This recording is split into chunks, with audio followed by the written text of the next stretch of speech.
My name's Kate Parker. I am the Policy Director at the Delaware Center for Justice. The Delaware Center for Justice strives to improve the quality of justice for all Delawareans, and we do that through evidence-based services and research-driven advocacy. I'm Leo Strine. I'm the Chief Justice of the Delaware Supreme Court. A lot of states around the country have formed Access to Justice Commissions, and almost every state, the Access to Justice Commission just focuses on the civil side of the justice system. One of the things that I think is very unique about our approach is that we formed a subcommittee of our Access to Justice Commission, which is explicitly focused on racial fairness in the criminal justice system. My name is Simone Philpotts, and I am here with the National Coalition of 100 Black Women Incorporated. The Delaware chapter was chartered in 1995 for the purposes of advocating for Black women and girls through actions on the national and local level that promote professional development and gender equity in the areas of education, health, and economic development. To be honest, we have profound and lingering racial inequality in Delaware that manifests itself in the criminal justice system.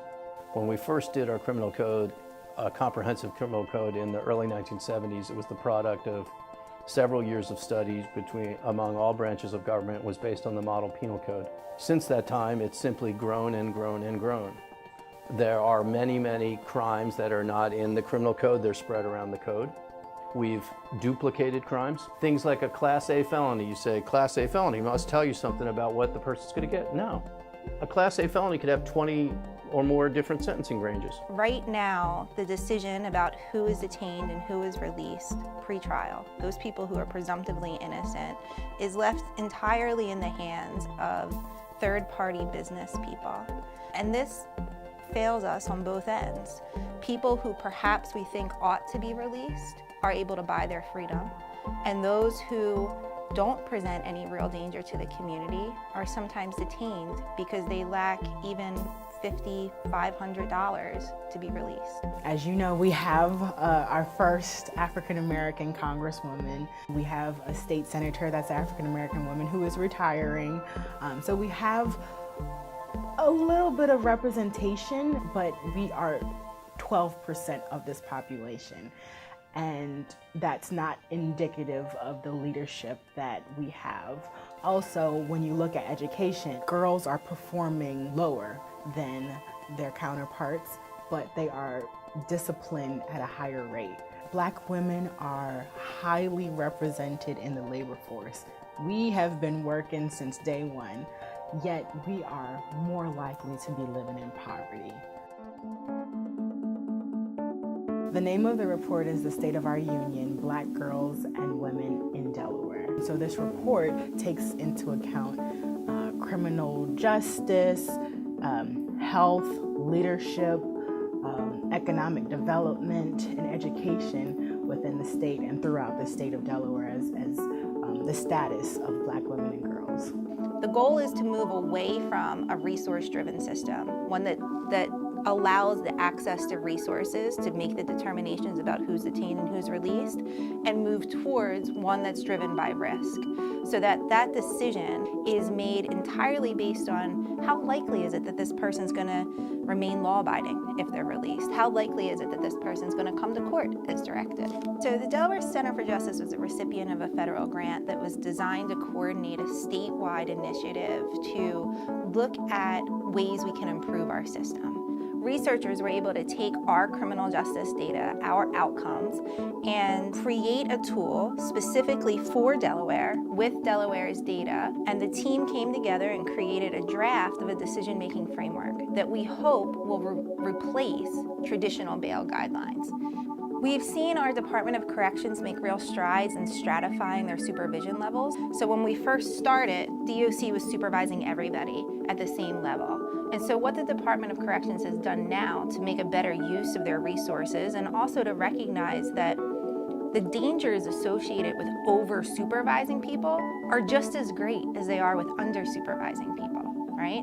And so that the services are tailored to that individual, they've now created a stratified supervision level. The General Assembly several years ago initiated a fundamental look at our Delaware criminal code. Having a strong clear and easy to use criminal code will save police officers time, defense attorneys time. They won't have to look at 26 other titles. It'll be easier to use.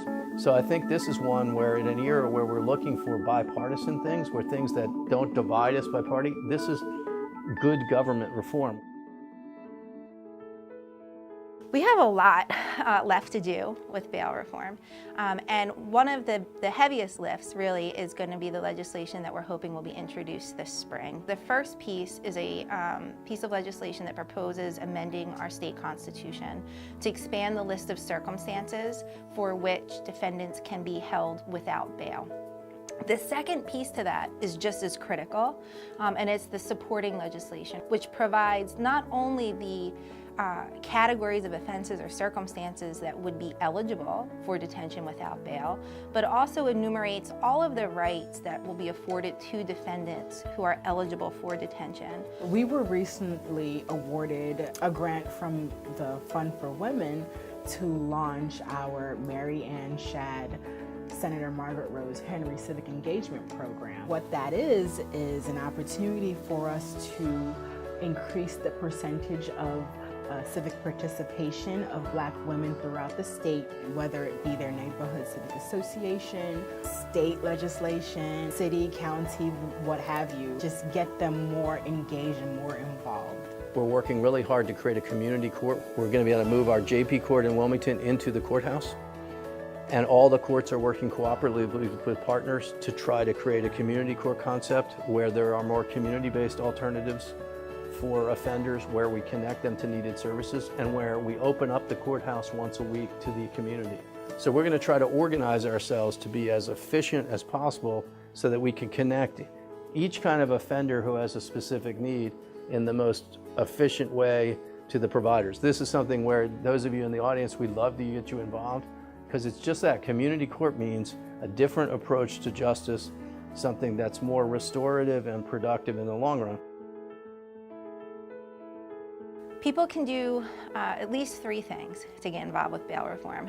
The first is to sign up at DCJ's website to get on our action alerts. The second thing that people can do is to contact us with stories. People that they know who have been involved in the bail system and had really a negative experience. The third thing that people can do is we want to prepare people in the community so that they understand how, in the long run, releasing people who present relatively low likelihoods that they're going to commit new criminal activity during that pretrial period will actually help keep our community safer. Our website is ncbwde.org, and what we need is for people to follow our action alerts. So another way people can get involved is with our 100 Bridges, a mentoring program that our organization has in the evenings at Mount Pleasant. We often have career panels for girls to be engaged to see what paths they can go down. So we do need people to serve on those panels. This is historic, and anytime you try to do something historic, it's a bit scary. But if you're really serious in the audience, and I think you wouldn't be taking your Saturday if you weren't, this has to be a priority. Contact your representatives, contact your senators that you know, and make your voice be heard and indicate that you would like them to co-sponsor and to vote for these bills.